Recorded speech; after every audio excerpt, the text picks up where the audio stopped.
ना मैं कुछ कर सकूं ना न करने में योग्य हूँ। श्री राधे जी की कृपा से होवे सो।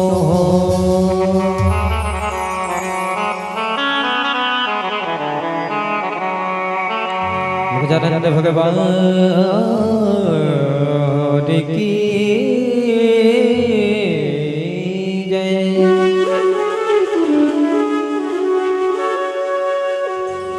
ओ तेरी जय हो गणे, तेरी जय हो गणे, तेरी जय हो गणे, तेरी जय हो गणे।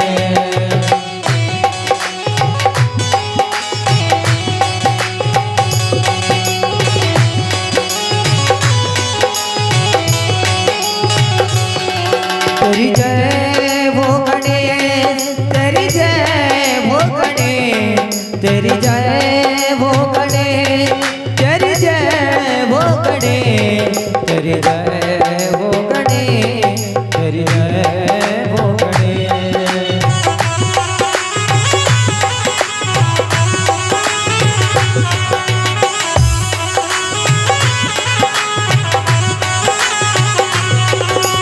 किस जननी ने तेनु जन्म दियो है, किस जननी ने तेनु जन्म दियो है।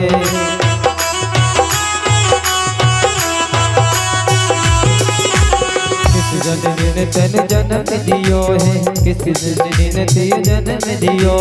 शिव ने दियो उपदेश, तेरी जय हो गणे, तेरी जय हो गणे।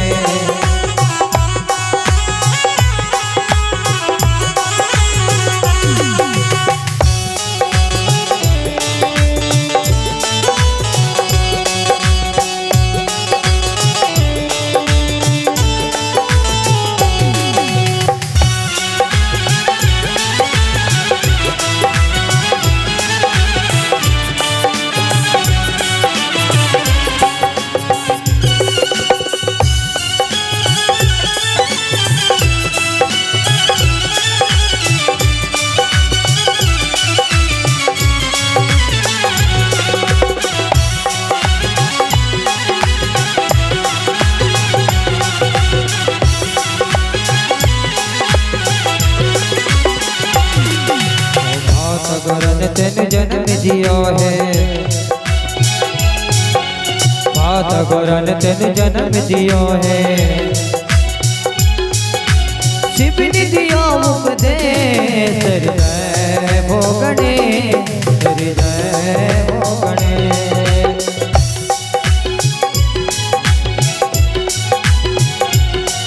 तेरी जय हो गणे, तेरी जय हो गणे, तेरी जय हो गणे, तेरी जय हो गणे, तेरी जय हो गणे, तेरी जय हो गणे।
कारज पूर्ण कति ही होंगे,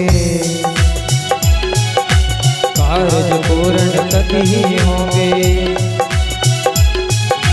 कारज पूर्ण कति होंगे, कारज पूर्ण कति होंगे। गणपति पूजो दिया में, तेरी जय हो गणे, तेरी जय हो गणे।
रमण बिहारी की हे शोभा सबसे न्यारी रमण बिहारी की।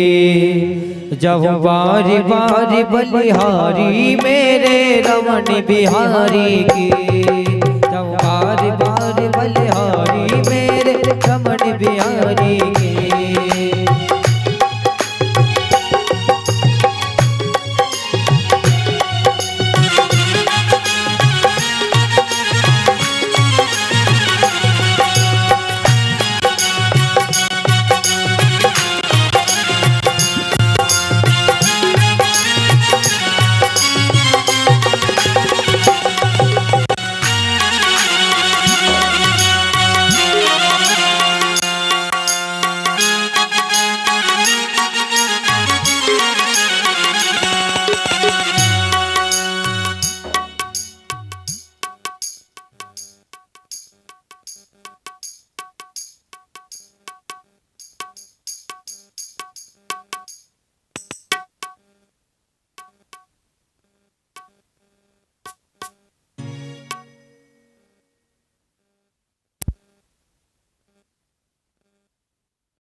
पधारो इनके चरणों को बहाकर प्रेम की गंगा।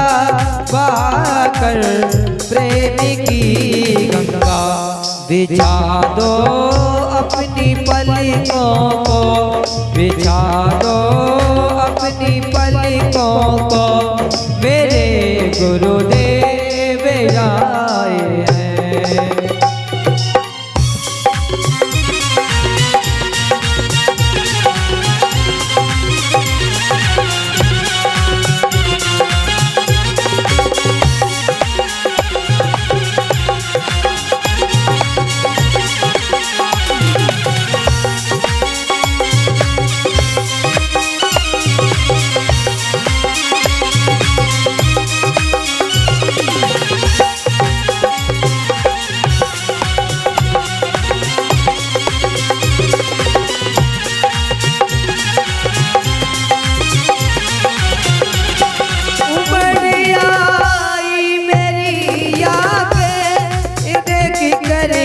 अपने गुरुवर को देखी कर। अपने गुरुवर को उमड़ आई मेरी आँखें देखी कर। अपने गुरुवर को देखी कर। अपने गुरुवर को हुई रोशन मेरी गलियां। हुई रोशन मेरी गलियां। मेरे गुरुदेव आए हैं। सजा दो घर को गुलशन सा। मेरे गुरुदेव आए हैं।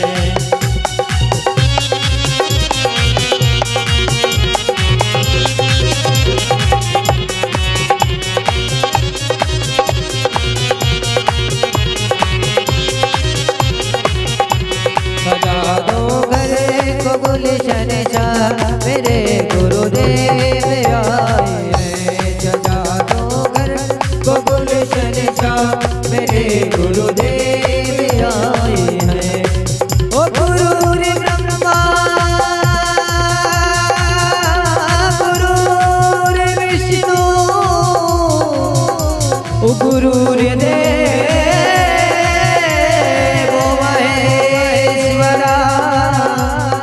गुरुर साक्षात् परब्रह्म।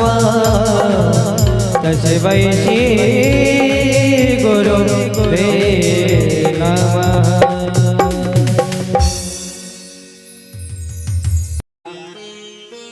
द्रौपदी को लेकर और हिमालय की ओर यात्रा आरंभ की तो मार्ग में एक एक करके गिरते गए और आखिरी में जाकर के अंत में महाराज युधिष्ठिर हिमालय की उस अंतिम शिखर पर पहुंचे।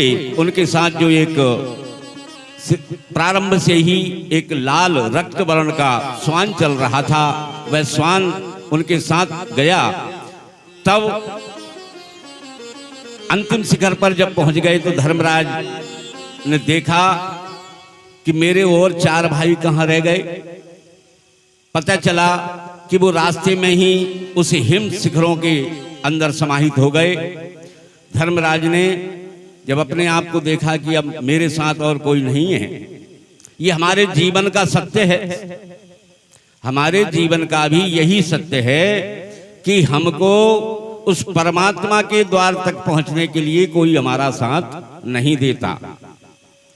धनानि भूमो पस्वश्च गोष्ठे भार्याम गृहद्वारी जना शमशाने देहश्चितायाम परलोक मार्गे कर्मानुगो गच्छति जीवेका। हम कितने ही बड़े धनवान हों, धनाढ्य हों, पशुओं के मालिक हों, हमारे इष्ट मित्र असंख्य हों, हमारे सुहृदय रिश्तेदार आदि आदि बहुत वे भी हमारे बहुत धनवान हों, जब हमारा अंत समय आता है तो बताइए हमारे साथ क्या जाता है। कहा गया है कि धनानि भूमो, धन जो है वह इस धरा पर ही पड़ा रह जाता है। आपने जिसको दे रखा है आप उसको मांगने तक नहीं जा पाते जब अंत समय आता है। आपने यदि बैंक में बैलेंस कर रखा है तो बैंक का जो एक पासवर्ड होता है वो तक कभी कभी हम अपने पुत्रों को नहीं बता पाते, और अंत समय आता है तो धनानि भूमो, धन जमीन पर रह जाता है। पशुवश्च गोष्ठे, और पशु गौशाला में बंधे रह जाते हैं। भार्याम गृहद्वारी, और पत्नी जिसको हम जीवन पर्यंत अत्यंत स्नेह अत्यंत प्रेम करते रहे, और वह पत्नी घर के दरवाजे पर जहां हमारी मृतदेह पड़ी होती है वहां आकर के और अपने सौभाग्य सामग्री को त्याग करके और अंदर हो जाती है। बस भार्या का, पत्नी का साथ कहां तक? घर के दरवाजे तक। जना शमशाने, और जो हमारे इष्ट मित्र हैं जिनको हम अत्यधिक स्नेह करते हैं, उन मित्रों को उनकी जिम्मेदारी कहां तक रहती है, और वह राम नाम सत्य कहते हुए शमशान तक चले जाते हैं। और शमशान पहुंच करके और दाह क्रिया करने के बाद वापस आ जाते हैं। जना शमशाने देहश्चितायाम, देह जो है हमारा शरीर, देह हमारी कहां तक जाती है? चिता तक। बस देह का साथ हमारा चिता तक होता है, और चिता में जाकर के वह भी पहचान खो देती है और एक भभूति के रूप में और परिवर्तित हो जाती है। और फिर वहां ऐसा कोई कह नहीं सकता कि ये धनवान की ढेरी है अथवा किसी गरीब की ढेरी है। वहां ऐसा किसी को, ऐसा एक शायर ने कहा है कि लाखों तबंगर हो गए, लाखों मुफलिस हो गए, लाखों तबंगर हो गए, और खाक में जब मिल गए दोनों बराबर हो गए। वहां किसी की कोई पहचान नहीं होती। इसलिए जना शमशाने देहश्चितायाम परलोक मार्गे कर्मानुगो गच्छति जीवेका। परलोक मार्ग जाने के लिए हमारे पास जो हमारे सुकृत हैं, जो हमारे धर्माचरण हैं, वही हमारे जीवन पर्यंत और साथ रहे, और 7 जन्मों तक आगे भी हमारा वह साथ देते हैं। हम जो आज जो भी सुख और दुख भोग रहे हैं, ये हमारे आज के जन्म का सुख और दुख नहीं है। यह सुख और यह दुख हमारे कई जो निकले हुए पूर्व जन्म हैं, हम उन जन्मों का ही जो हम एफडी करके आए थे, जो जमा पूंजी करके आए थे, उसी का हम भोग कर रहे हैं। तो इसलिए ये कथा पुराणों में, हमारे वेदांतों में यही शिक्षा है कि हमको जितना हो सके उतना अपने आप के यह जन्म को सुधारें और यह जन्म को सुधारते हुए और आगामी जन्म हमारा सार्थक करें। तो धनानि भूमुपस्पस्य गोष्ठे भार्याम गृहद्वारी जना शमशाने देहस्यतायाम परलोक मार्गे कर्मानुगो गच्छति जीविका। कर्म जो है आपके 7 जन्मों तक साथ रहते हैं। धर्मराज जब हिमालय के अंतिम शिखर पर पहुंचे तो उनके साथ जो रक्तवर्ण का लाल रंग का एक जो श्वान माने कुत्ता उनके साथ चल रहा था, वो साक्षात प्रकट होकर के और दिव्य देह धारण कर लिया। धर्मराज जी ने कहा कि महाराज आप कौन हैं? आप तो वहीं से जहां से हमारी यात्रा प्रारंभ हुई है वहीं से आप साथ चले, और हम तो समझ रहे थे कि हमसे ये श्वान ज्यादा स्नेह रखता है और इसलिए हमारे साथ यहाँ तक आया है। आप तो दिव्य देहधारी कोई दिव्य महापुरुष लगते हैं। तब उन्होंने कहा कि हे धर्मराज, मैं ही तुम्हारा रूप हूं, मैं ही तुम्हारा रूप हूं, मैं ही धर्म हूं, और मैंने ही तुम्हारा वहां से यहां तक साथ दिया, और अब मैं तुम्हें भगवान के उन पावन चरणों में स्थान देने के लिए आपके लिए रथ बुलवाया है। तो तत्काल वहां रथ आकर के धर्मराज जी के सामने प्रकट हो गया और 4 पार्षद भगवान के उनके सामने प्रकट हो गए कि आप इस रथ पे विराजिए और चलिए भगवान के धाम। तो कौन ने साथ दिया? किसने साथ दिया वहां तक जाने का? धर्म ने साथ दिया, है ना। धर्म ही तो एक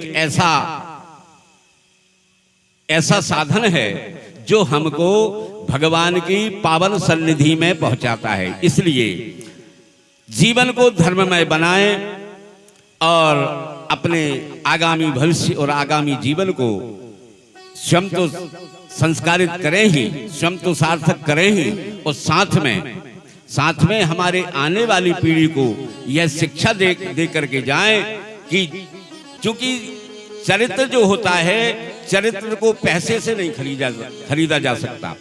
चरित्र स्वयं निर्माण किया जाता है। यदि हम चरित्रवान हैं, हमारे कर्म अच्छे हैं, तो मैं समझता हूं कि हमारी आने वाली पीढ़ी स्वतः ही चरित्रवान हो जाएगी और संस्कारवान हो जाएगी।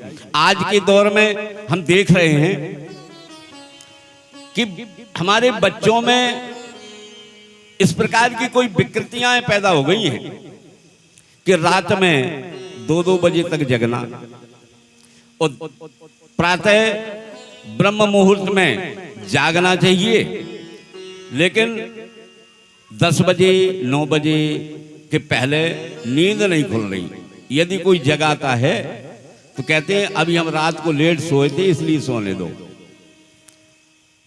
तो ये भागवत जी की कथा, ठीक है, सब जानते हैं कौन कौन के पुत्र थे, कौन कौन ने क्या किया, लेकिन कथाओं का माध्यम यही है कि हम अपने जीवन को, हम अपनी संतति को, हम अपनी संपत्ति को शुद्ध कर लें।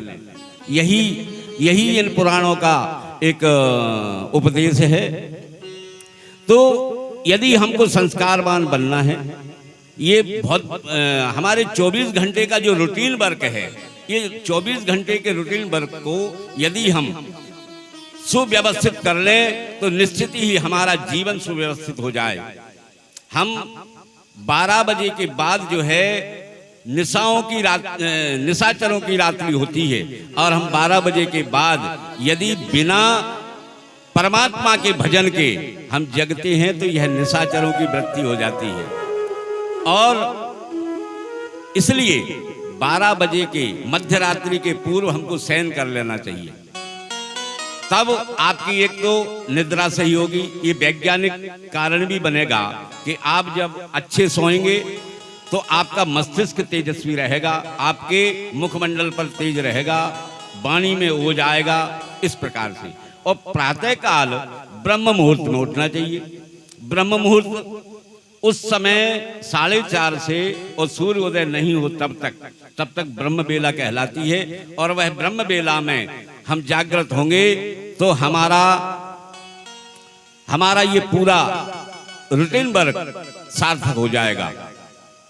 ऐसे हम बच्चों को संस्कार दें और हम अपने आप को भी ऐसा उस समय में ढालें। यही कथाओं का महत्व है। धर्मराज चले गए। इधर महाराज परीक्षित जी ने जब अपने सिंहासन पर बैठ गए तो उन्होंने कहा कि जब तक मैं अपने राज्य की सीमाओं का अवलोकन नहीं कर लूंगा तब तक इस सिंहासन पर बैठना मेरा उचित नहीं है। क्योंकि अवस्था कम थी और सिंहासन पर आरूढ़ हो गए। तो महाराज परीक्षित सिंहासन से उठे और दिग्विजय के लिए निकले, पूरी दिशाओं का भ्रमण करने के लिए निकले और अपने हाथ में धनुष बाण लेकर के चले। सीमा के पार जाकर जब देखते हैं कि वहां एक क्रूर व्यक्ति एक गाय को बहुत जोर से पीट रहा है। पास ही में उसका एक बछड़ा, एक बैल खड़ा है, वह भी बड़ा कराह रहा है, कष्ट से, दुख से पीड़ित हो रहा है। तो महाराज परीक्षित चूंकि धर्मात्मा थे, प्रजापालक थे, प्रजावत्सल थे और इस धराधाम को एक अच्छा सुशासक प्राप्त हुआ तो यह पृथ्वी भी बड़ी प्रसन्न थी, ये भूमि देवी भी बहुत प्रसन्न थी। तो महाराज परीक्षित ने देखा कि ये क्रूर व्यक्ति एक गाय को सता रहा है, गाय को पीट रहा है, वो गाय अपनी पीड़ा से रमा रही है। बैल पास में खड़ा हुआ है जिसके तीन पैर जो है वो टूट चुके हैं, केवल एक पैर पे ऐसा खड़ा है कि कभी भी गिर सकता है।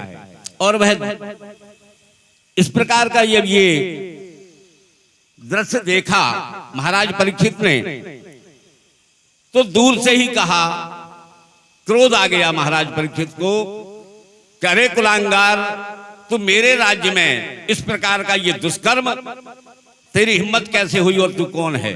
ऐसा कहकर के महाराज परीक्षित उसके पास आए और कहा, कौन है तू?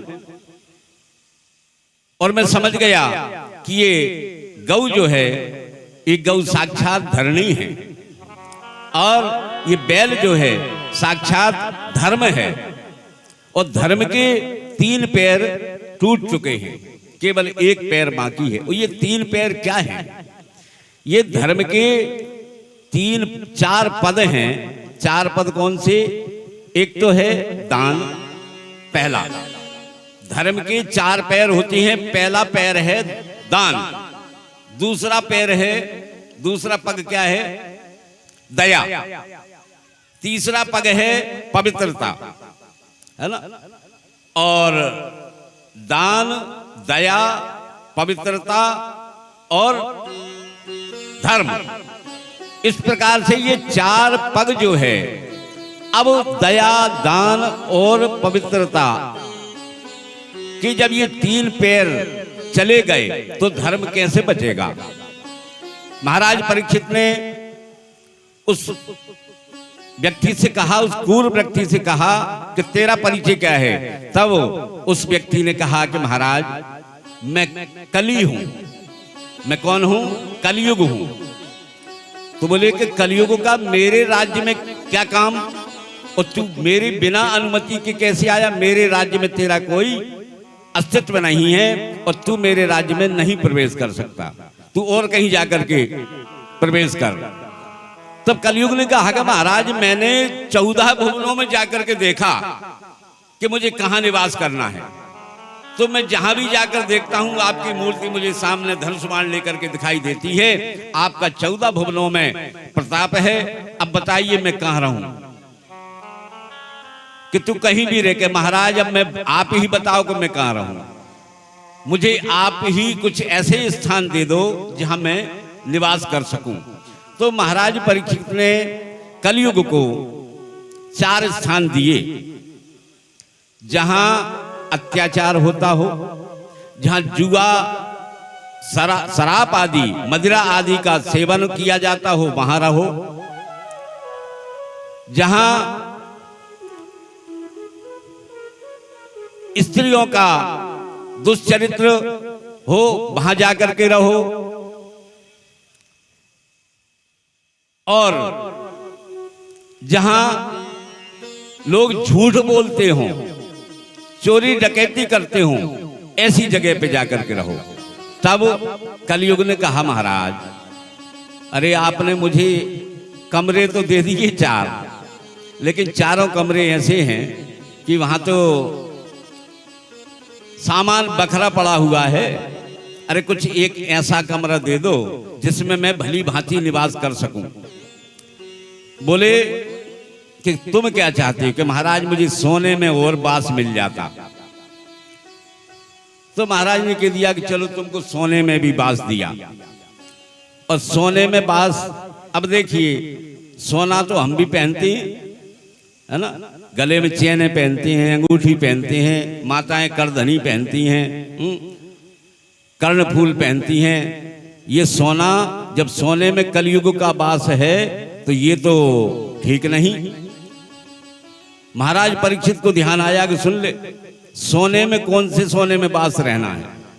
उस सोने में बास रहना है तेरा जो स्वयं खरीद करके और अपने अंग प्रत्यंग को सजाने के लिए उपयोग में लिया जाए, उस सोने में तुम्हारा बास रहेगा।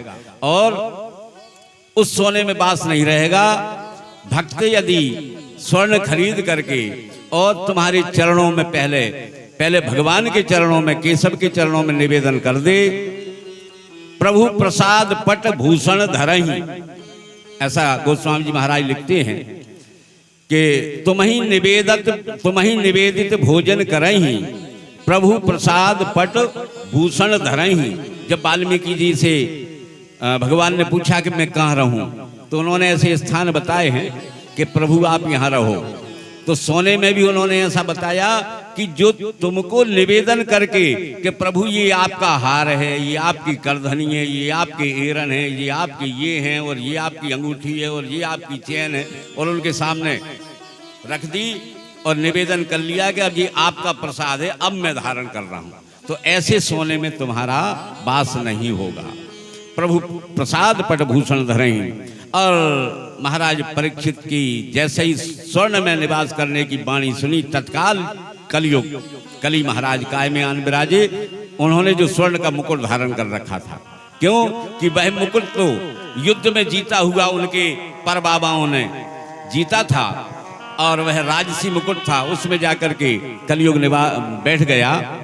अब वहां से जब चले महाराज परीक्षित प्यास से त्रसित होकर के और वन में घूमते हुए एक ऋषि के आश्रम में पहुंचे। वहां उनको प्यास अधिक सता रही थी। ऋषि के आश्रम में जाकर के उन्होंने आवाज लगाई कि महात्मन पानी दे दो, महात्मन जल पिलाओ, मैं बहुत प्यासा हूं। लेकिन वे महात्मा जी, वह ऋषि समाधि पर बैठे हुए थे, ध्यान मग्न थे, और उन्होंने महाराज परीक्षित की वाणी को नहीं सुन पाए क्योंकि समाधि में थे। वह ऋषि थे समीक ऋषि। तो राजा परीक्षित ने सोचा कि ये मेरी बात को अनसुनी कर रहा है, यह साधु मेरी बात को अनसुनी कर रहा है, इसलिए इसने मेरा अपमान कर दिया। तब उनको महाराज परीक्षित ने क्या किया कि आश्रम से निकलकर, और रास्ते में एक मरा हुआ सर्प पड़ा था, उस सर्प को अपने बाण से उठाया और समीक ऋषि के गले में डाल दिया।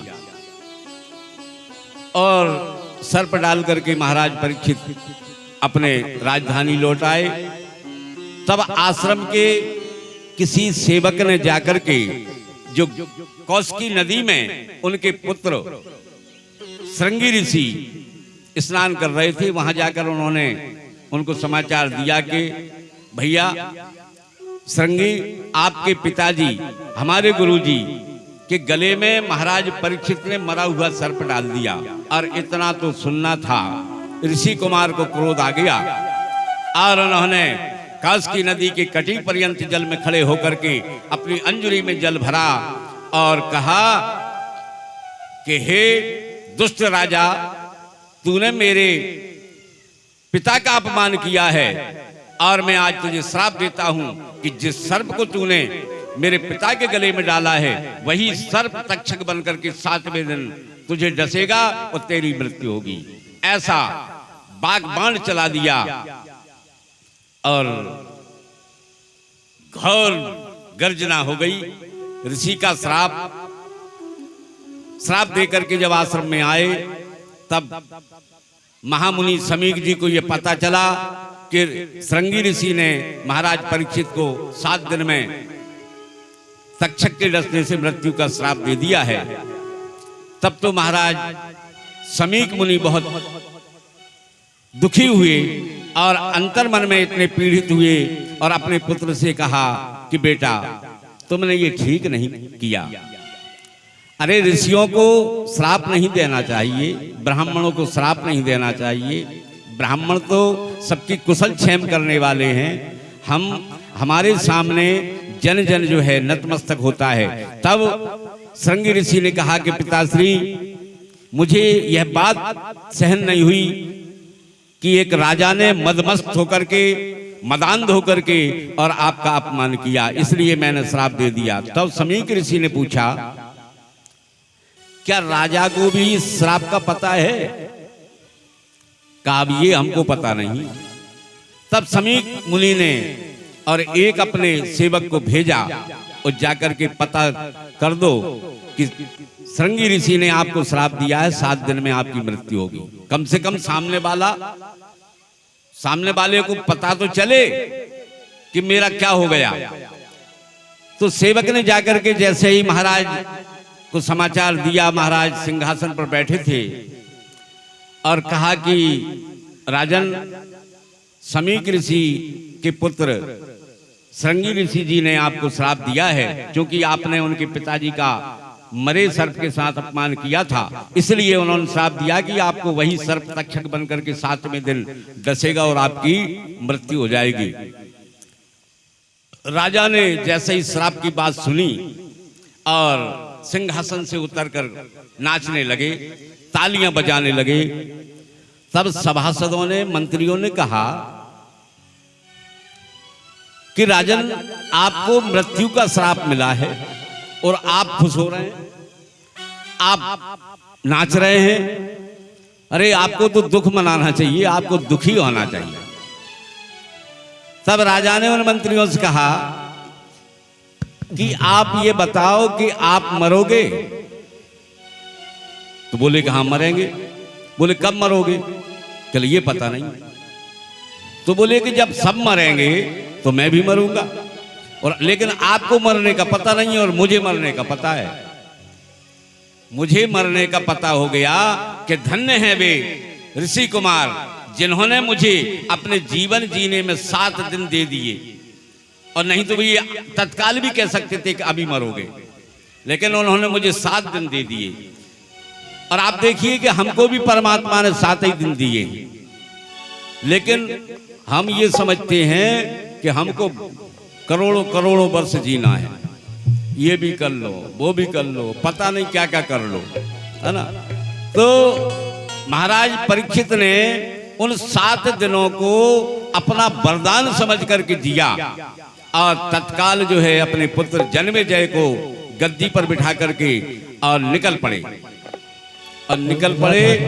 उन्होंने कहा कि जीवन सुधारने के लिए तो व्यक्ति जीवन लगा देता है, लेकिन मृत्यु सुधारने का कोई उपयोग, कोई उपक्रम आज तक किसी ने नहीं किया। मृत्यु सुधारने का उपक्रम कोई नहीं करता। आज मुझे मृत्यु सुधारने का अवसर प्राप्त हुआ है। अब मैं तो महाराज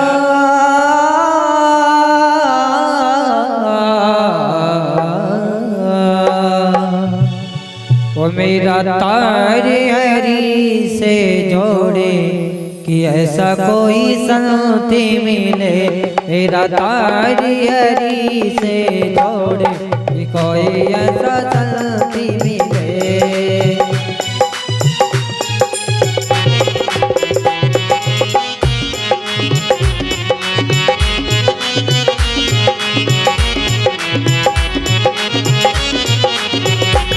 बड़े भाव के साथ ताली की सेवा करती है। मेरा तारी हरि से जोड़े कि ऐसा कोई संति मिले,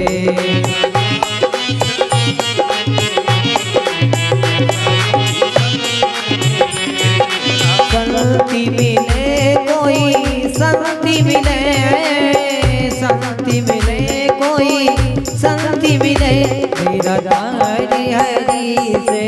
जोड़े कि कोई ऐसा संगी मिले।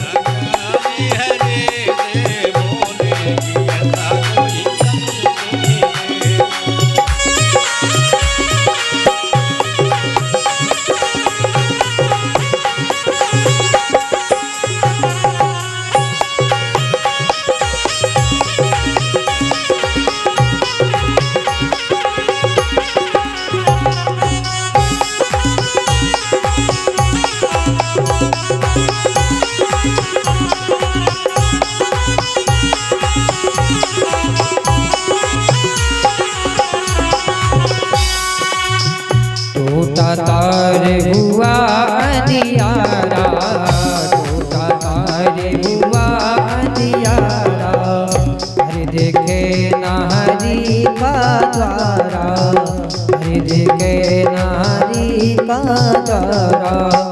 टूटा तार हुआ अंधियारा, टूटा तार हुआ अंधियारा, टूटा तार हुआ अंधियारा, हरि देखे नारी का द्वारा। मेरा बिछड़ा मीत मेरा दे कि कोई ऐसा संगी मिले।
तार करे उजियारा, जोड़ तार करे उजियारा, अंतर में न रहे अंधियारा, अंतर में न रहे अंधियारा।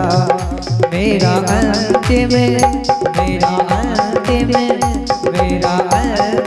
रूप दिखा दे कि कोई ऐसा संगी मिले।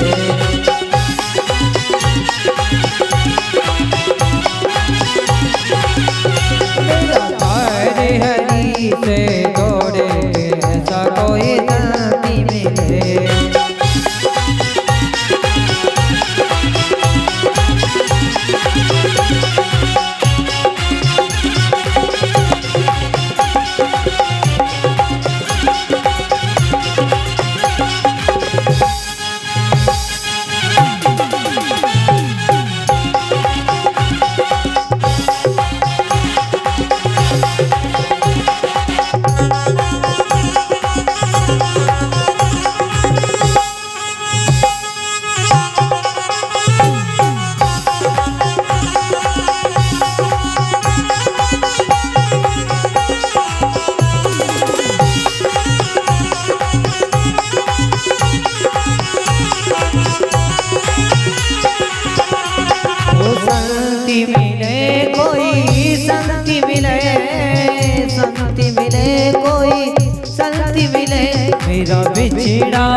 बोल भक्ति वत्सल भगवान की जय। बोल भागवत महापुराण की।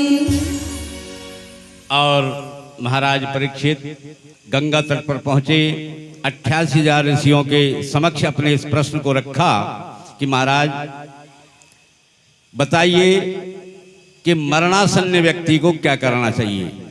जो मरण धर्मा व्यक्ति है उसको क्या करना चाहिए और क्या नहीं करना चाहिए। ऐसे प्रश्न जब ऋषियों के सामने रख रहे थे महाराज परीक्षित, उसी समय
श्याम यही सबकी महिमा की आरती आरती पापियों को पाप से तारती भागवत भगवान की है आरती पापियों को पाप से तारती उतारो तो सही तन मन मारो तो सही उतारो तो सही तन मन मारो तो सही हमारे ठाकुर जी की आरती उतारो तो सही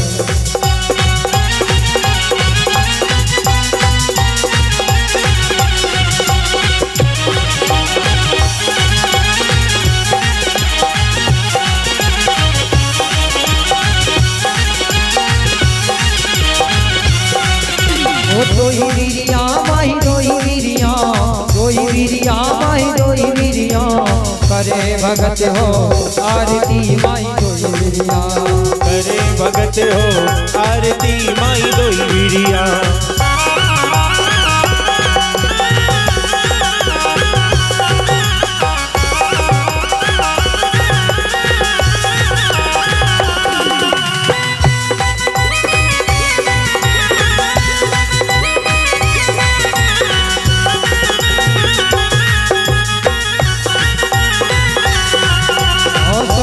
लोटा गंगा जल पानी माही दोई वीरिया सोन के लोटा गंगा जल पानी माही दोई वीरिया इतर चढ़े दो दो सिसिया सर चढ़े दो सिसिया दोई वीरिया करे भगत हो आरती माही दोई वीरिया करे भगत हो आरती माई दोई वीरिया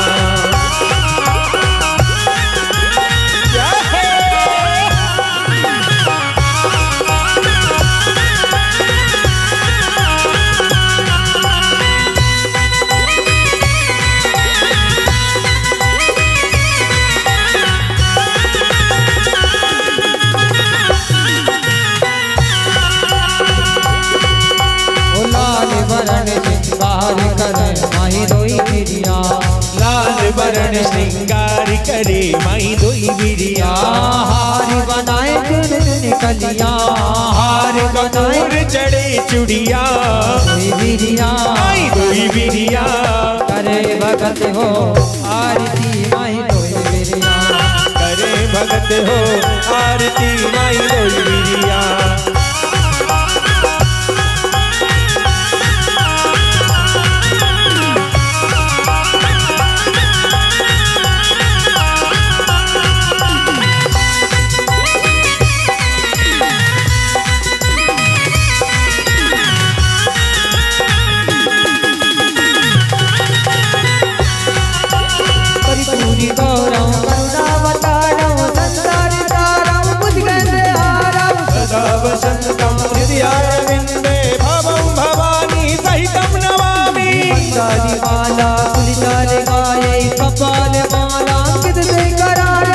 दिव्यंबराय च दिगंबराय नमः शिवाय ओम नमः शिवाय हरे राम राम राम राम राम हरे हरे हरे कृष्णा कृष्णा कृष्णा हरे हरे नटखट बंसी वाले गोकुल के राजा मेरी अखियां तरस रही अब तो आजा नटखट बंसी वाले गोकुल के राजा मेरी अखियां तरस गई अब तो आजा आजा आजा आजा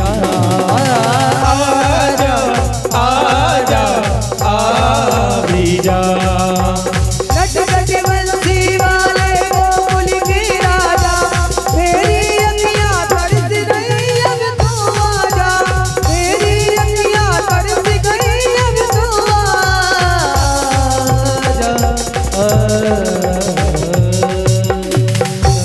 जलिन शीतलीकरणं पुष्पैः बोलो भगवन् देवानुग्रहार्थे आत्माभिवंदनम हस्त प्रक्षालनम मंत्र पुष्पांजलि। हाथ में चावल फूल ले लीजिएगा।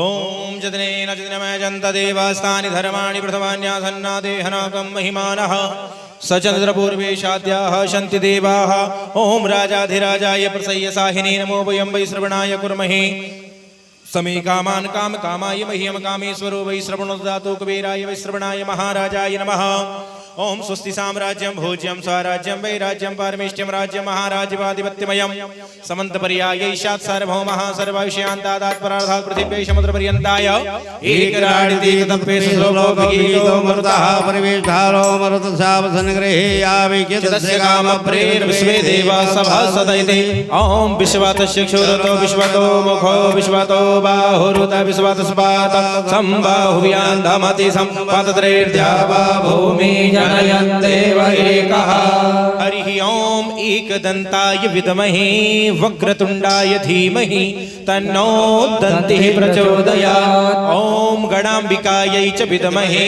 कर्मसिद्ध्यै च धीमहि तन्नो गौरी प्रचोदयात् ओम नारायणाय विद्महे वासुदेवाय धीमहि तन्नो विष्णुः प्रचोदयात् ओम महालक्ष्म्यै च विद्महे विष्णुपत्न्यै च धीमहि तन्नो लक्ष्मीः प्रचोदयात् ओम नन्दनन्दनाय विद्महे यशोदानन्दनाय धीमहि तन्नो श्रीकृष्णः प्रचोदयात् ओम वृषभानुजायै च विद्महे कृष्णप्रियायै च धीमहि तन्नो श्रीराधा प्रचोदयात् ओम ज्ञानगंगाय विद्महे पंचम वेदाय धीमहि तन्नो श्रीमद्भागवत प्रचोदयात् नाना सुगंध पुष्पाणि यथा कालोद्भवानि च पुष्पांजलिर्मया दत्त्वा ग्रहण परमेश्वर और अंजलि महली कर सुमन मन में श्रद्धा